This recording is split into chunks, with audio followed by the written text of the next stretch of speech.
della giornata, volevo fare alcune precisazioni sempre su Veneto Business, giusto per spiegare un pochino di cosa si tratta. Veneto Business, nel momento che stiamo vivendo, che è drammatico dal punto di vista socio-economico, ed è testimoniato per quanto riguarda gli imprenditori dall'enorme numero di aziende, di attività che in questi mesi, in queste settimane, che in questi giorni stanno decidendo addirittura di chiudere. Alcuni addirittura non hanno nemmeno questa possibilità perché si trovano in un qualche modo intrappolati dal punto di vista finanziario e non riescono nemmeno a chiudere la propria attività. Si ravvisava l'esigenza di creare, secondo noi, un ponte concreto tra la situazione drammatica dell'oggi, come dicevo, e quella che noi identifichiamo come la terra delle opportunità, che deve essere il Veneto attraverso l'indipendenza. E quindi ha una duplice veste Veneto Business, ha una veste di imprenditori che in un qualche modo condividono l'assoluta irriformabilità dello Stato italiano e intravedono come unica prospettiva economica per quanto riguarda appunto la vita imprenditoriale, la vita delle proprie aziende, l'unica prospettiva nell'indipendenza del Veneto. Era quindi naturale ed era logico guardare a quella nazione, a quel popolo che assieme alla Catalogna sta disegnando il futuro, il prossimo futuro, che noi vediamo come unica alternativa allo spaccio italiano. Era quindi logico guardare alla Scozia, era quindi logico guardare ad Edimburgo, era quindi logico guardare a quello che sta mettendo in moto nell'intera Europa occidentale, ma direi nel mondo, la visione dello Scottish National Party, la visione che da Holyrood sta in un qualche modo diventando un faro al quale anche il Veneto si sta ispirando. E quindi con grande emozione che io vi presento i relatori di questa giornata, che trovano proprio negli ospiti che provengono dalla Scozia la migliore celebrazione di quello che è il nostro battesimo, il battesimo di Veneto Business. E quindi questo è il motivo per cui vi ho fatto questa premessa, per poter anche spiegare le ragioni che hanno fatto sì di creare questo panel di relatori. Ecco che quindi con grande onore vi presento i relatori, che sono John Raleigh, Parliamentary and Constituency Consultant, quindi parlamentare e consulente dell'Assemblea Costituente della nuova Scozia indipendente, perché voi sapete che la Scozia il 18 settembre 2014, quindi fra meno di un anno, fra 11 mesi, si appresta a celebrare il referendum per la propria completa indipendenza politica, e quindi si pone anche in una fase, come dire, precostituente, e John Raleigh è la persona che in un qualche modo ci spiegherà questo passaggio particolare che sta vivendo la Scozia. Jan Renwick, consigliere sempre dello Scottish National Party, parlamentare per l'isola di Skye, l'isola che appartiene alle Ebridi, e che pure ci spiegherà quello che è il modello in un qualche modo che lo Scottish National Party presenta al mondo nel momento in cui si appresta a diventare indipendente, e quindi ci spiegherà quella che è anche l'indipendenza dal punto di vista dell'amministrazione locale. Avremo poi Giovanni Dalla Valle che farà 2 interventi. Giovanni Dalla Valle è una persona che io voglio ringraziare per l'impegno che ha profuso e sta portando avanti sia in Scozia sia in Veneto, ed è un ponte ideale, un autentico ambasciatore dei Veneti in Scozia, e che in un qualche modo ha anche ispirato la nascita di Veneto Business.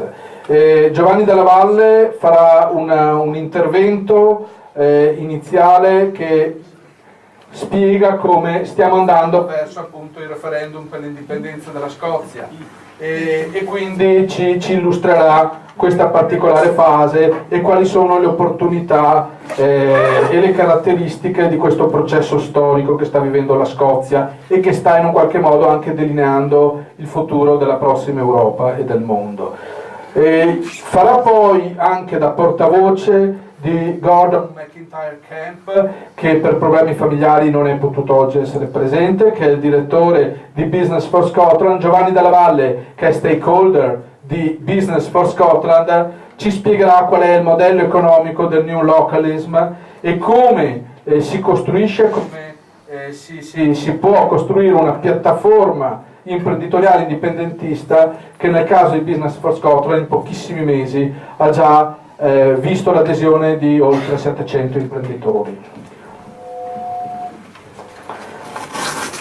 Avremo poi la seconda fase e quindi la seconda parte di interventi che saranno in realtà riassunti per quella anche in questo caso al posto di Alexander Mintelberger avremo la spiegazione da parte di Cristiano Zanin, che ci spiegherà le opportunità e le prospettive che ci sono in alcuni paesi con i quali Veneto Business ha già un collegamento e ha già la presenza di un advisor, in particolare Sudafrica, Namibia e Angola. Avremo poi l'intervento di del dottor Fabio Granello, advisor di Veneto Business in Polonia, che ci spiegherà le opportunità del mercato polacco e delle zone franche che sono presenti in Polonia. Avremo un intervento con la California a quel punto, perché il fuso orario ci consentirà di collegarci via Skype con Lodovico Pizzati, che molti di noi conoscono come portavoce spokesperson di Plebiscito 2013, ma che è anche advisor di Veneto Business per gli Stati Uniti d'America. Avremo quindi l'intervento di Roberto Bertipaglia, che come pubblicitario e marketing consultant ci spiegherà l'opportunità dell'aggregazione, della valorizzazione del brand, che è una sfida che le imprese venete devono cogliere nel momento in cui si prospettano anche in una fase internazionale. Avremo quindi l'intervento, oltre che ovviamente di Lodovico Pizzati, che ho già anticipato prima, di Gianluca Panto, che è consigliere comunale a Villorba ed è ambasciatore di Veneto Business, per quel che riguarda anche una descrizione di come la Repubblica Veneta possa essere il miglior posto del mondo dove fare impresa. E avremo ovviamente anche uno specchio di quella che è la politica, di quella che sarà la politica fiscale nel Veneto dopo l'indipendenza, grazie sempre a Lodovico Pizzati. Avremo quindi poi con gli ospiti che si fermeranno per cena, andremo assieme a cena dove a margine della quale ci sarà anche la possibilità di fare networking, quindi di stabilire delle relazioni, dei collegamenti, di scambiarci i classici biglietti da visita e i contatti per dare un seguito e una continuità alle relazioni che vi ho anticipato. Non voglio ulteriormente ora rubare tempo al programma, che come abbiamo visto è molto fitto, e direi di lasciare immediatamente la parola ai nostri importanti ospiti che dalla Scozia sono venuti a sancire il saluto a Veneto Business e al Veneto in generale. Lascio quindi la parola a Giovanni Dalla Valle con il proprio primo intervento. Grazie.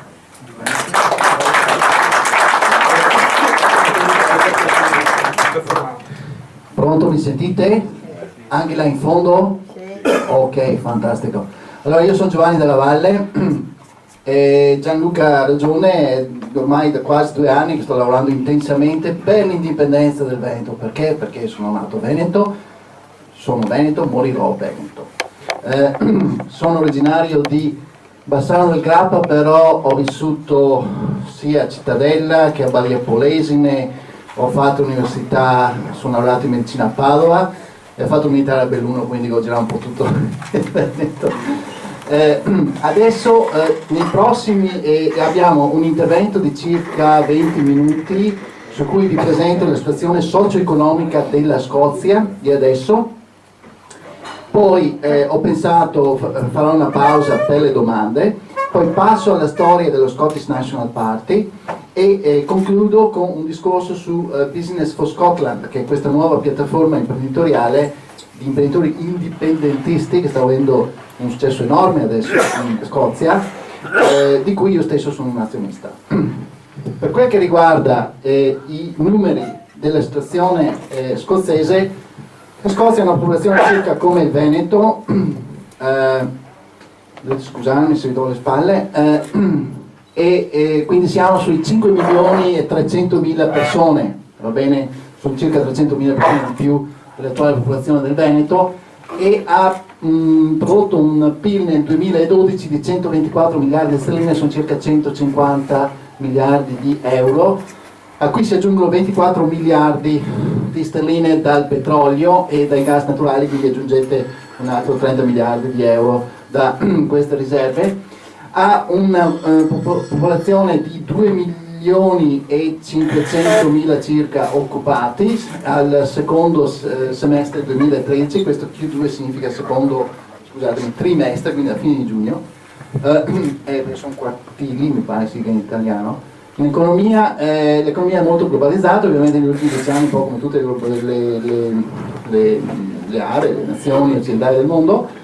I maggiori partner sono ovviamente il Regno Unito, l'Unione Europea e Nord America, e i servizi sono sparsi talmente tanto in questa economia globalizzata, è un tipo di economia, come tutti sapete, è un'economia speculativa che ha in qualche modo compresso l'economia di tipo produttivo, cioè quella proprio reale delle piccole e medie imprese. L'economia speculativa significa grandi banche, istituti di credito, transazioni, titoli eccetera, spread, bonds eccetera, che ovviamente è successo anche in Scozia, però c'è stata effettivamente una compressione del settore manifatturiero, che una volta era proprio il cuore dell'economia produttiva scozzese, poi ne espanderò un po' di più su questo, a favore invece dei servizi finanziari che hanno fatto la voce del padrone negli ultimi 10 anni, poi soffrendo moltissimo dopo lo scoppio della bolla speculativa del 2007-2008. Questa è la Scozia, capitale Edimburgo. Edimburgo è un po' la capitale culturale della Scozia, fa circa 400.000 abitanti, invece Glasgow è la capitale industriale della Scozia, un po' la Milano della Scozia, va bene, non sono neanche tanto distanti tra di loro, circa un'oretta di macchina. Glasgow fa circa 500.000 di abitanti, però fa 1.200.000 abitanti con tutta l'area urbana attorno, quindi è una realtà urbana abbastanza grande. Poi altre città grandi sono Aberdeen, che è lo hub, qui c'è praticamente dove arrivano tutte le navi a caricare il petrolio, ovviamente qua pieno di piattaforme di petrolio, e altre città grandi sono Inverness, che è la capitale delle Highlands, che qui non è segnata, mi pare. Sì, si vede, eccola qua. Perfetto. Questo signore qua, che si chiama Ian Renwick, è il boss di questa isola qua, l'isola di Skye, va bene? Siccome lo Scottish National Party è praticamente 100%, cioè non c'è chi ha la maggioranza assoluta, che ha proprio il 100% di tutti i seggi delle Highlands, le Skye, che sono le Ebridi interne, ecco, lui è praticamente qua il nostro amico Renwick, il capo di Skye, va bene? Poi abbiamo, andiamo avanti. Questi sono i numeri demografici, più o meno vi ho già detto. Ecco, io vorrei fermarmi un attimino su questo dato qua. La popolazione rurale in Scozia è di circa del 18,1%. Questo è un dato importante perché è un po' più alta che in altre aree dell'Europa e hai un 81,9% di popolazione urbana. Secondo voi perché dal punto di vista dell'indipendentismo è importante conoscere questo dato? Per mangiare. Come? Per mangiare. Per mangiare. Altri pensieri? Vita locale. Bravo. E poi? C'è qualche amministratore qui? Stima sicuramente lo sa già. Quelli legati all'agricoltura è molto radicata e amante del proprio territorio. Ma cosa succede nelle aree rurali? Indipendentismo. nelle aree rurali si è più distanti dai governi centrali. Sicuro. Voi troverete più facilmente sindaci indipendentisti ad Asiago, va bene, che non a Venezia, giusto? Sicuro, infatti. Perché sono quelli che soffrono di più dalla lontananza del governo centrale. Infatti la maggior parte dell'indipendentismo in Scozia è proprio diffuso in tutte le aree rurali, specialmente nelle Highlands. Okay? Quindi questi sono dati importanti da sapere. I nuclei familiari sono 2.372.000 qualcosa. Notate che ci sono tante famiglie fatte di una persona sola, che non sono necessariamente solo single, sono spesso anziani. Però c'è sempre un 5% di nuclei con 5 più figli, che non è poco. Andiamo avanti. È una nazione che sta aumentando demograficamente, e questo è un fattore di salute per una nazione, perché la prima cosa che vado a vedere io per capire se una nazione è sana, vado a vedere l'incremento demografico. Bene, se una nazione sta morendo, si sta impoverendo anche di abitanti. Se invece una nazione aumenta demograficamente è un buon segno, non solo quello ovviamente, perché infatti negli ultimi 10 anni sono aumentati di 300.000 unità, stanno raggiungendo la stessa popolazione che avevano all'inizio degli anni 90. Andiamo avanti. Quindi avete una popolazione di circa 900.000 persone sopra i 65 anni, che sono 16,84% della popolazione totale. È un dato importantissimo questo, che mi dice che la popolazione scozzese è più giovane della popolazione veneta. Quanti sono, non dica il signor Stivali che lo sa sicuramente, ma quanti sono gli anziani over 65 nella popolazione veneta? 40. 30. 40.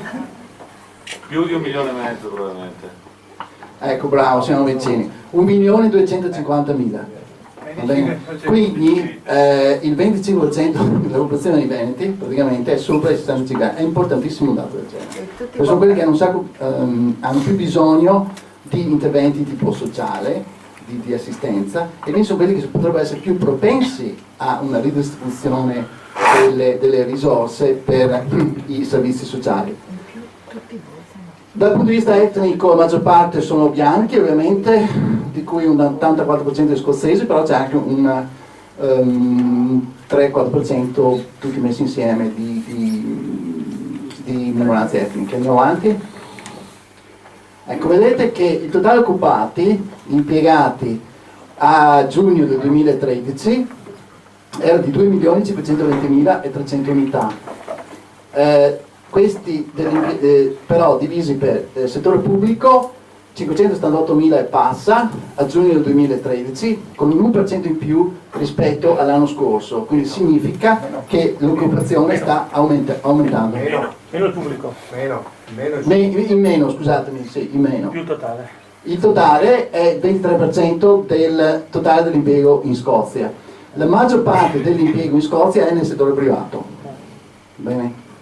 Nel settore privato abbiamo quasi 2 milioni di impiegati, e quindi è un 3,3% in più rispetto a giugno del 2012. In un anno c'è stato un incremento del 3,3% di occupazione. È tanto. È tanto. Il settore privato come massa di lavoro che traina proprio l'economia scozzese. Un 77% del totale impiego in Scozia. Quest'anno, per la prima volta nella storia, abbiamo battuto l'Inghilterra, sia come PIL nell'ultimo semestre, va bene, viaggiamo su un PIL di 1,8% all'anno, che non è male in questi tempi, se ci pensate. Abbiamo battuto l'Inghilterra nell'ultimo semestre dello 0,3%, ma è successo nella storia prima, e il tasso di disoccupazione è diminuito. Adesso si aggira verso il 7,2% mi pare, e siamo più o meno prossimi a quello dell'Inghilterra. Andiamo avanti. C'è un signore che vuole intervenire? Ancora una domanda, come avete fatto a fare un 1% in meno degli impiegati pubblici quando noi non riusciamo a tirarne via uno? Dopo ci vengo. Per noi si può licenziare, non c'è come si chiama la legge 18? Allora, questo è il mercato del lavoro che rispecchia i dati che vi ho appena detto. Vedete che è tutto in aumento come massa di lavoro. Si può andare avanti.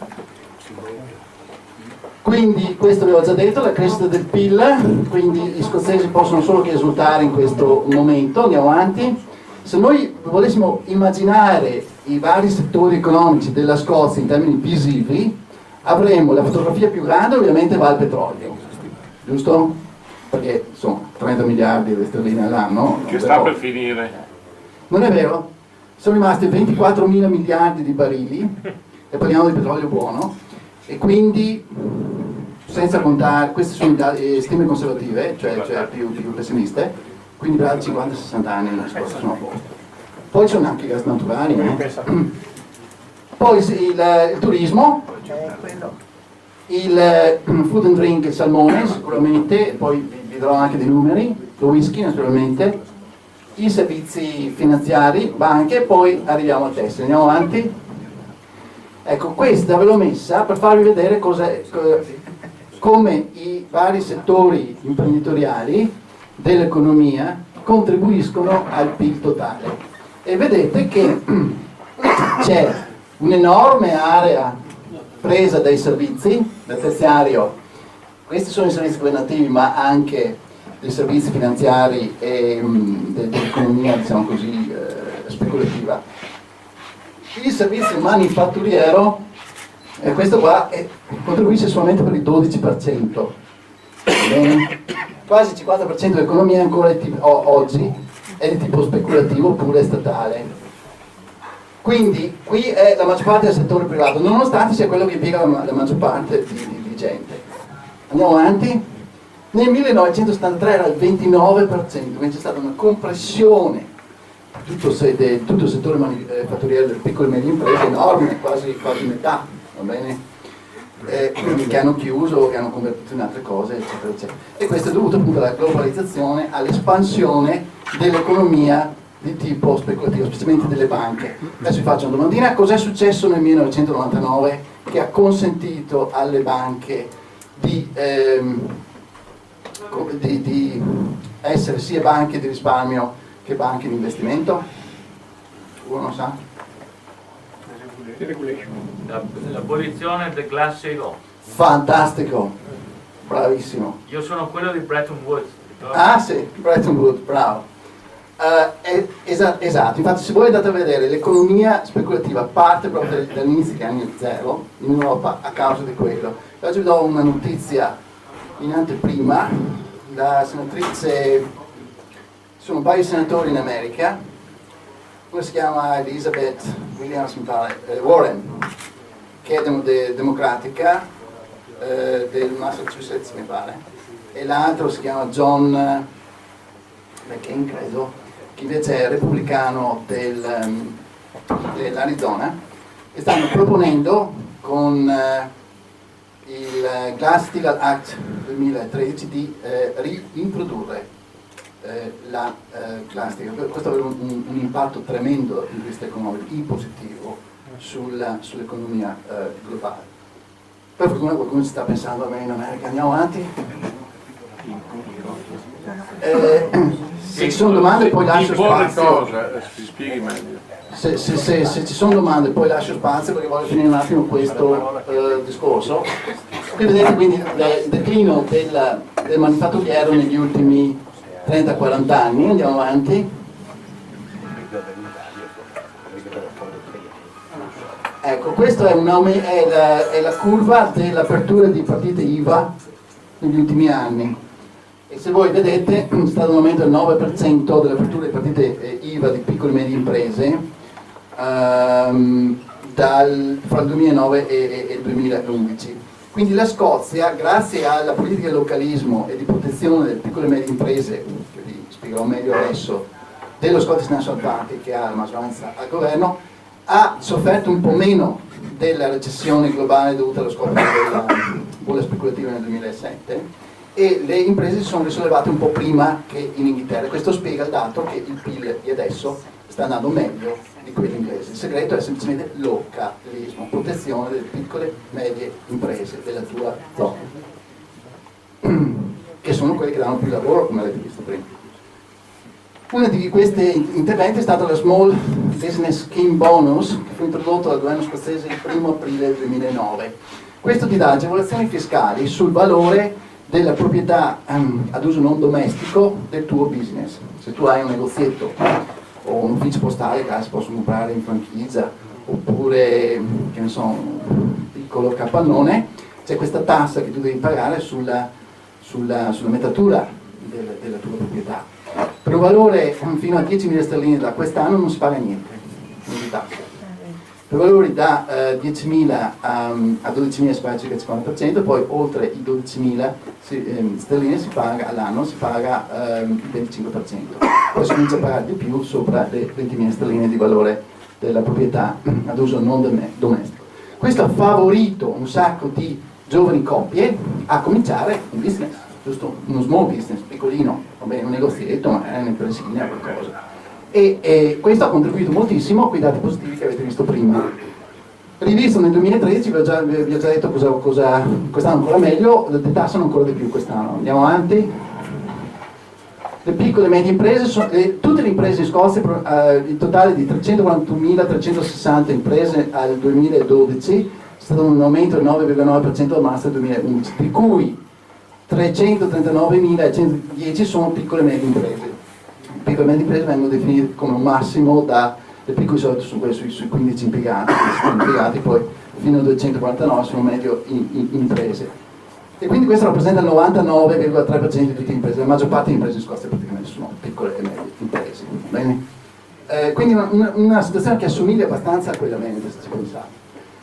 Il 54,5% della forza lavoro, abbiamo già detto, nel settore privato, che hanno un 37,7% del turnover del private sector. Andiamo avanti. Qui abbiamo, non si vedono tanto bene i colori, però vedete che i fattori trainanti sono la metallurgia, strumenti di precisione, che va sempre bene. Questo 26 credo che sia il 2012, vabbè non si vede tanto bene come rosa, il 2011 scusatemi. Poi abbiamo il food and drink, è uno degli attori principali, perché se ci pensate lo whisky, no? E il salmone naturalmente, e le cozze. Esatto. Mentre invece gli altri sono un po' più indietro, poi i chimici, la farmaceutica tira molto e in parte anche il fattore manifatturiero dei mobili. Andiamo avanti, no, stai andando indietro. Ecco, vedete qua il food and drink la fa da padrone con il 18% di rappresentanza su tutte le esportazioni.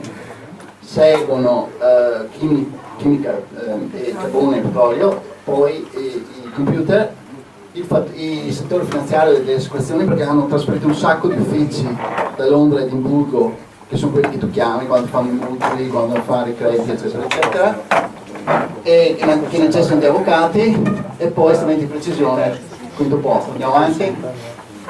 La maggior parte della massa di lavoro impiegata è appunto nel settore del turismo, la fa da grande, e poi nel settore terziario, finanziario del business service. Cosa significa questo? Se c'è una recessione, questi sono i primi che perdono i posti di lavoro, giusto? Per quello è importante, quello che si sta realizzando adesso in Scozia, cercare di fare di tutto per ritornare un pochino a un'economia di tipo produttivo che è più resistente a recessioni, inflazioni, a scoppi di bolle come quella che è successa nel 2007 dopo il fallimento della Lehman Brothers il 9 agosto del 2007, che non invece a tipi di crisi. Andiamo avanti, e poi l'industria creativa però più avanti. Andiamo avanti. Di questo ne abbiamo già parlato, il settore del petrolio, la raffineria Falkirk. Andiamo avanti. Sono 24 miliardi di barili, sono rimasti, sono tanti. 25% delle risorse eoliche dell'intera Europa, 25% delle risorse di energia del mare dell'intera Europa. Ci sono tipi di turbine di superficie e turbine di quelle sotto del tidal wave. 10% delle risorse di energia marine dell'intera Europa. Il target nel 2020 tutta l'energia elettrica verrà da fonti alternative. Siamo vicini. Il petrolio è puramente cash. Quindi si può vivere anche senza petrolio. Andiamo avanti. Dove si vende? Infatti vedete, qui siamo nel 2011 e abbiamo già un'espansione di circa il 20% delle energie dovute a vento, onde marine, sia di superficie che quelle in profondità. E adesso guardate questa cosa interessante, quelli blu.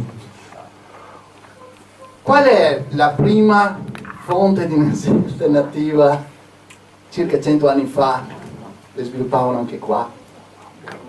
L'acqua, le centraline idroelettriche, in Scozia le hanno tenute quasi tutte, va bene? Infatti l'energia idroelettrica costituisce ancora un buon 10-15% ancora oggi nel 2011, va bene? Andiamo avanti, queste sono pale eoliche, andiamo avanti. Questi sono piani di installazione di pale eoliche nel mare del nord. Qui vi faccio vedere solamente un aspetto interessante su come si decide velocemente, ovviamente, un piano di installazione di pale eoliche. Per farvi vedere l'approccio dal basso all'alto che c'è in questo tipo di iniziative, in quel tipo di società, e non l'approccio dirigista che c'è quasi sempre in Italia. Si parte sempre con una bozza iniziale, si fa un lavoro di consultazione degli abitanti del luogo e degli esperti, e si passano almeno 3 commissioni per quel che riguarda l'habitat, l'ambiente e si fa lo studio costo effettivo, cioè ogni cosa che deve essere approvata dal governo scozzese deve aver passato l'approvazione di uno studio di costo efficace, deve dimostrare che può far ottenere quello che intende, ma anche che può effettivamente far risparmiare soldi, altrimenti non esiste, va bene? Una volta che hanno passato tutte queste commissioni, il rapporto viene poi rianalizzato e passa alla fine ai ministri della Scozia. Avanti. E poi fanno anche, scusami, un attimo indietro, adesso qua non si vede tanto bene, calcolano anche i costi dei danni che fanno sia per esempio lo shipping, le navi che a spostarsi fa dei tragitti più lunghi, altri costi marini, anche quelli dello sport che andare da un'altra parte, e ovviamente devono essere compensati. Andiamo avanti. Queste sono turbine, questa è una turbina in superficie, quelle invece sono in profondità, vedete? Sono veramente delle cattedrali fantascientifiche in mezzo al mare, veramente impressionanti. Andiamo avanti. La moda e la fashion, Edimburgo sta diventando la capitale della fashion del nord Europa, anzi adesso Glasgow la sta superando, ed è sempre un 2-3 miliardi di PIL all'anno. Avanti, turismo 4 miliardi, avanti. L'educazione tira tantissimo, sono 4 università fra le prime 150 nel mondo, particolarmente Glasgow quest'anno ha superato Edimburgo, poi c'è Sant'Andrew e Aberdeen. Avanti. Ecco, adesso concludo questo primo discorso sull'amministrazione pubblica. L'amministrazione pubblica, i soldi in Scozia, i soldi dei contribuenti vengono distribuiti a 32 autorità locali, va bene? Che si devono occupare di scuola, servizi sociali, trasporti, ambiente, cultura, piani regolamentari, eccetera. Poi ci sono i boards della polizia, i trasporti, ci sono quelli che a calcolare quanto deve pagare dell'IMU, ci sono delle commissioni a parte per quello, ma sono indipendenti dalle autorità locali. Andiamo avanti. Il totale della spesa si divide in due, praticamente c'è una revenue expenditure, che è la spesa che serve per pagare tutti gli impiegati pubblici, quindi l'amministrazione pubblica, e poi la capital expenditure, che è invece per la costruzione delle strutture pubbliche, tipo scuole, municipio, quello che bisogna fare. E i soldi arrivano dai sussidi del governo scozzese che si chiamano Scottish Government Grants, okay? E dalle imposte sulle proprietà dell'uso non domestico, che vi dicevo prima, quelle che hanno del passato adesso, e dalla council tax, che è un corrispondente un po' dell'IMU che vi vorrebbero mettere qua, solamente che include anche le spese per la polizia locale e per la raccolta dei rifiuti, che c'è una tassa sola che si paga in tutta la Gran Bretagna. La sanità dov'è? La sanità è dentro la revenue expenditure e invece la costruzione dell'ospedale è dentro la capital expenditure. Andiamo avanti. I fondi sono tutti decentralizzati, quindi ogni autorità deve avere un general fund per conto suo. tutti i soldi che arrivano vanno solamente su quel fondo. Poi ci sono alcuni fondi specializzati, come quello per le logge, per l'assegnazione delle logge, Housing Revenue Account, quello per l'assicurazione e quello per il capitale, per gli investimenti di capitale. I fondi per la pensione delle autorità locali sono anche loro in un conto separato. Andiamo avanti. Ecco, questo è un esempio. Il totale delle entrate e della spesa del General Fund, quindi del fondo principale di tutte le autorità, di tutte le 32 autorità locali della Scozia. E vedete, spesa lorda, la maggior parte va negli impiegati, nei costi amministrativi, logistici, trasferimenti, contributi di capitale, meno i sussidi che hanno dal governo di scozzese, altre sovvenzioni provenienti dai clienti, spesa netta abbiamo circa 11 miliardi di sterline. Le entrate sono contributi dalla tassazione generale, tutte le tasse che pagano come contribuenti, le imposte a proprietà dell'uso non domestico, quelli che ha piccole e medie imprese, quelli che ha un ufficio eccetera, privato, la council tax, arretrati vari, interessi eccetera, netto delle entrate 12 miliardi e mezzo di sterline, quindi un totale di bilancio su 1,5 miliardi di sterline. La maggior parte dell'amministrazione pubblica in Scozia è in attivo. Come da noi? Andiamo avanti. Qua siamo a Edimburgo, anche la marcia per lo hub di Edimburgo, centro del Festival Hall e della Fashion di Edimburgo, circa 500.000 visite in agosto ogni anno. Questo sono io là sotto con Jim Maters, ex ministro di impresa e del turismo. Abbiamo fatto anche la Repubblica di Venezia, con la targa, siamo noi che discutiamo, questa è la bandiera. Avanti. Ecco, questa è la prima parte della descrizione socio-economica della Scozia. 5 minuti per le domande, poi vi parlo di Business to Scozia.